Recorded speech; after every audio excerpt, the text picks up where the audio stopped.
ఇప్పుడు మనం జిడ్డు కృష్ణమూర్తి గారి యొక్క జీవిత ఘట్టాల గురించి తెలుసుకుందాం. వారి యొక్క సూక్ష్మ శరీరాన్ని తీసుకొని వెళ్ళి వాలాకుల మహర్షి గారు దీక్ష ఇచ్చారు. వారు రాసుకుంటారు వారి యొక్క జీవిత చరిత్రలో. నార్మల్గా మనందరికి కూడా స్థూల దీక్ష ఉంటుంది, అంటే శరీరానికి, కానీ వారికి మనసుకు ఇవ్వబడింది.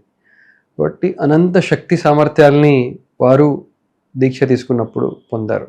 తర్వాత చాలాసార్లు కూడా వారు చెప్పారు, నాలో ఒక బ్రహ్మాండమైన అనంత శక్తి పనిచేస్తుంది, అటువంటి శక్తి భాండాగారాలు ఉన్నవాళ్ళు మాత్రమే నన్ను అర్థం చేసుకోగలుగుతారని చెప్తున్నారు. మరి జిడ్డు కృష్ణమూర్తి గారు విశ్వగురువు కాబోతున్నారని చిన్న వయసులోనే తెలిసింది.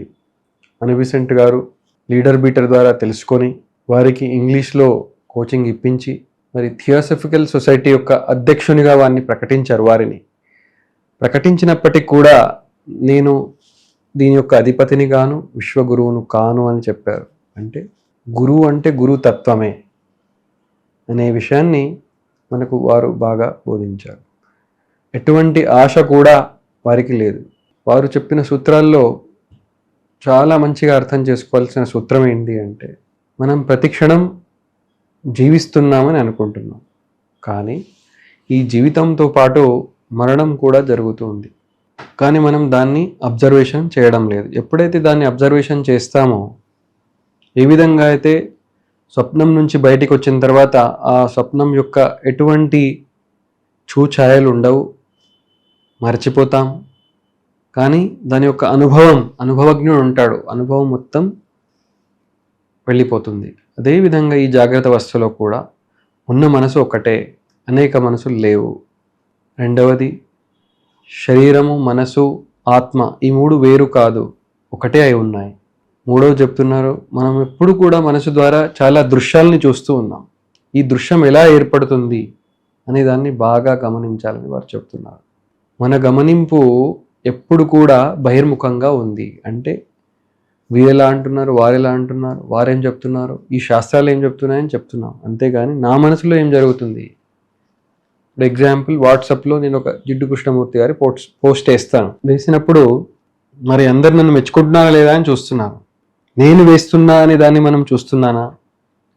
అందరి ద్వారా మెప్పు పొందాలనే మహత్వాకాంక్షను నేను లోపల చూస్తున్నానా? ఇది గమనించు అని జిడ్డు కృష్ణమూర్తి గారు చెప్తున్నారు. కాబట్టి ధ్యానం అంటే 24 hours సతతమైంది. రెండోది, అంతర్దృష్టి, మన యొక్క మనసును బాగా గమనించండి అని చెబుతూ ఉన్నారు. నువ్వు ఒక బస్సు ఎక్కుతుంటే ఎలా ఎక్కుతున్నావు, నడుస్తుంటే ఎలా నడుస్తున్నావు, మన దుస్తులు ధరిస్తే సరిగా ధరిస్తున్నావా, తింటుంటే సరిగా తింటున్నావా, ప్రతి ఒక్క సమయంలో ప్రతి ఒక్క సంఘటన నుంచి నీవు నేర్చుకోవాలంటే పాతదాన్ని వదిలిపెట్టేసే, డిస్కార్డ్ చేసే అని చెప్తున్నారు. దాని గురించి వారు గురుకుల విద్యను పెంపొందించారు. అంటే 1-to-1 నాలెడ్జ్, మాస్ ఎడ్యుకేషన్ కాదు, తక్కువ మంది గ్రూప్లో కూర్చోబెట్టి వారికి విద్యను చెప్పి 1-to-1 ఇంటరాక్షన్ ద్వారా. అంటే ఇప్పుడు చాలామంది సీకర్స్ వచ్చేవారు, వారి దగ్గర వస్తే ఎటువంటి వారికి అటువంటి జాబులు ఇచ్చేవారు. నాకు తెలిసిన ఘటన ఒకటి ఉంది. అదేమిటంటే, ఒకసారి ఒక ముసలమ్మ ఇట్లే వారి దగ్గర వెళ్తే జిడ్డు కృష్ణమూర్తి గారు వారికి జస్ట్ ఇట్లా చిటిక నీళ్ళను ఇట్లా ఒత్తి పట్టుకున్నారు. వెంటనే వారిలో శక్తి ప్రసరణ జరిగింది, సమాధిలోకి వెళ్ళిపోయారు. ఇంకొకసారి వేరే వారికి వారు ఇట్లా టచ్ చేస్తే క్యాన్సర్ రోగం కూడా వెళ్ళిపోయింది. కాబట్టి అనంతమైన సిద్ధులు కలిగిన వారు, యోగి కూడా జిడ్డు కృష్ణమూర్తి గారు. కాశీలో పడుకున్నప్పుడు వెనకటి కాశీ ఇక్కడ ఉండేది అని వారు చెప్పేవారు. సో అంతర్దృష్టి కలిగిన మహాయోగి, మహాన్ గురువు, విశ్వగురువు అని కూడా చెప్పొచ్చు. ఎందుకంటే వారిలాగా విశ్వం మొత్తం తిరిగి ప్రతి దగ్గర నేను విత్తనాలు నాటుతున్నాను, ఆ బంజరు భూమి కూడా ఉండొచ్చు, ఎడారి ఉన్నా కానీ ఎక్కడ నాటుతానని చెప్పి ఆయన నాటారు. అంటే అర్థం కాకపోయినా నేను చెప్తున్నాను, ఒకానొక రోజు మీకందరికీ కూడా ఈ జ్ఞానం తప్పకుండా అనుభవంలోకి వస్తుంది. ఎందుకంటే ఇది సహజ స్థితి, మీరందరూ జ్ఞానులే, దాన్ని ఎందుకు నెగ్లెక్ట్ చేస్తున్నారు? వేరే యొక్క జ్ఞానాన్ని వేరే దగ్గర వెళ్ళి విన్నప్పుడు నీవు నీ యొక్క ఆత్మను, మన యొక్క వివేకాన్ని, మన యొక్క మేధని, ప్రజ్ఞని నీవు నెగ్లెక్ట్ చేస్తున్నావని వారు చెప్పేవారు. ఇలా మనం చర్చిస్తే సైన్స్ ప్రకారంగా చూస్తే జిడ్డు కృష్ణమూర్తి గారు డేవిడ్ బోమ్ అనే ఫిజిసిస్ట్ శాస్త్రవేత్త దగ్గర కూడా చాలా విషయాల్ని వారు చర్చించారు. సైన్స్లో కూడా ఎన్నో విషయాల్ని వారు చెప్తూ ఉండేవారు. కాబట్టి మన యొక్క గమనింపుని కళ్ళ నుండి మనసులోకి, మనసు నుండి బుద్ధిలోకి నుండి చైతన్యంలోకి తీసుకొని వెళ్ళినప్పుడు దాన్ని సహీతక దృష్టి అంటారు. అంటే మనం ఇప్పుడు దేశకాల వస్తువుల్ని చూస్తూ ఉన్నాం. దేశాతీత కాలాతీత వస్తు అతీత దృష్టి నుంచి ఈ దేశకాల వస్తువుల్ని చూడండి. ఉదాహరణకు స్వప్నంలో దేశకాల వస్తువులు ఉన్నట్టు అనిపిస్తాయి, అయిపోయిన తర్వాత చూస్తే అవి లేవు, కేవలం ఉన్నట్టు అనిపిస్తున్నాయని అనుభవం వస్తుంది. అలా మనం అనుభవిస్తే ఈ దేశకాల వస్తువులు వాటి యొక్క సీక్రెట్స్ని, అంటే మొట్టమొదటి సృష్టి, స్థితి, లయము, ఈ మూడు కూడా ఒకే సమయంలో జరుగుతున్నాయి. అలా జరుగుతూ ఉన్నప్పుడు గమనిస్తే ఆ మూడు కూడా మనకి ఎన్నో బోధల్ని కలిగిస్తాయి. జ్ఞానం తనది తానే మనకి కలుగుతుంది. స్పెషల్గా మనము వెళ్ళవలసిన అవసరం లేదు. దాన్ని వారన్నారు disorder. Society is a disorder. అంటే నువ్వు అబద్ధం ఆడాలి, కొంచెం చీటింగ్ చేయాలి, ఆశలు పెంచుకోవాలి, వేరే వారిపైన డిపెండెంట్గా ఉండాలి అని మన విద్యా విధానం నేర్పిస్తుంది, సమాజం నేర్పిస్తుంది, గురువులు మతాలు నేర్పిస్తున్నాయని చెప్తున్నారు. కాబట్టి నువ్వు ఎవరిపైన డిపెండెంట్ కావద్దు. నేను హిందూ, నేను భారతీయుని అని కూడా చెప్పినప్పుడు వీఆర్ రెస్ట్రిక్టింగ్, మిగతా వాళ్ళందరినీ తిరస్కరిస్తున్నామని చెప్తున్నారు. ఎందుకంటే వారంతా కూడా నీవే, ఈ జగత్తు జీవులంతా కూడా నీవే, నీ మనసే, వారి మనసు వీరి మనసు అని లేదు, ఉన్నది ఒకటే మనసు అని వారు చెప్పారు.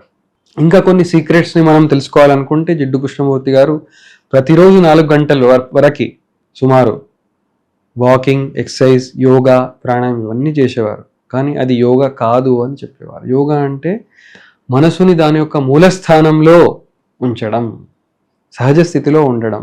మనం ఏ పని చేస్తున్నామో దాన్ని కర్తృత్వ భావం లేకుండా, నేను అనే భావం లేకుండా సహజంగా మనలో ఉన్న ఇంట్యూటివ్నెస్, సిక్స్త్ సెన్స్ అంటారు కదా, దాన్నే అజ్ఞాత మనసు, అన్బార్న్ మైండ్ అని కూడా ఒక దగ్గర యూజ్ చేస్తున్నారు. సో జ్ఞాతం మొత్తం మనకు తెలిసింది ఎండ్ అయినప్పుడు, అంతమైనప్పుడు అజ్ఞాతం మనకు అనుభవంలోకి వస్తుంది అని చెబుతున్నారు. వారు ఈ ప్రస్తుత విద్యా విధానంలో ప్రతి ఒక్క దాని యొక్క లోతు వరకు వెళ్ళి బాగా గమనిస్తే కానీ సత్యాన్ని మనం అనుభవించలేమని చెప్పారు. అంటే సత్యం అంటే ఎక్కడో లేదు, ఆకాశంలో లేదు, చర్చిలో లేదు, పుస్తకాల్లో లేదు, నీలో, నీ రూపంలో, నీ యొక్క బుద్ధి రూపంలో, ప్రజ్ఞా రూపంలో ఉంది. నీవు అనుభవించేది ప్రతి ఒక్కటి కూడా ఆ సత్యమే అని చెప్పారు. కాబట్టి అది బౌండరీ లేనిది, మనం బౌండరీ వేసుకుంటున్నాం. ఇప్పుడు ఎగ్జాంపుల్ ఎడ్యుకేషన్ తీసుకోండి. స్కూల్లో ఉన్నప్పుడు చదువుతాం, ఇంటికి వస్తే మొబైల్ చూసుకుంటూ కూర్చుంటారు, వేరే పనులు చేస్తుంటారు, తర్వాత చదవం. అదేవిధంగా భక్తి, జ్ఞానం అనండి, మనం స్టేజ్ పైన కూర్చున్నప్పుడు, సత్సంగం ఉన్నప్పుడు చేస్తాం, తర్వాత సత్సంగం లేదు, అది జ్ఞానం కాదు, సత్సంగం కాదు. నేర్చుకోవడం అనేది కంటిన్యూస్ ప్రాసెస్. ఏ విధంగా అయితే ఒక నది వెళ్ళి సముద్రంలో కలుస్తుందో అలా సతతంగా కలుస్తూనే ఉంటుంది. మనం నేర్చుకున్న దాన్ని ప్రతి క్షణం కూడా డిస్కార్డ్ చేస్తే దాంట్లో ఉన్న హయ్యర్ నాలెడ్జ్ మనకి వస్తుంది. ఇంకొక దగ్గర నాలెడ్జ్ ఎండ్ అయితే కానీ నువ్వు లెర్న్ చేసుకోలేవు అంటారు. అంటే మనం పాత అనుభవాలు, దృశ్యాలు, చిత్రాలు ఏర్పరచుకున్నాం కదా, భ్రమలు, వాటిని తదేకంగా చూసినప్పుడు వాటికవే అంతమవుతాయి. అప్పుడు జిడ్డు కృష్ణమూర్తి గారి యొక్క సత్యానుభవం అందరికీ కలుగుతుంది.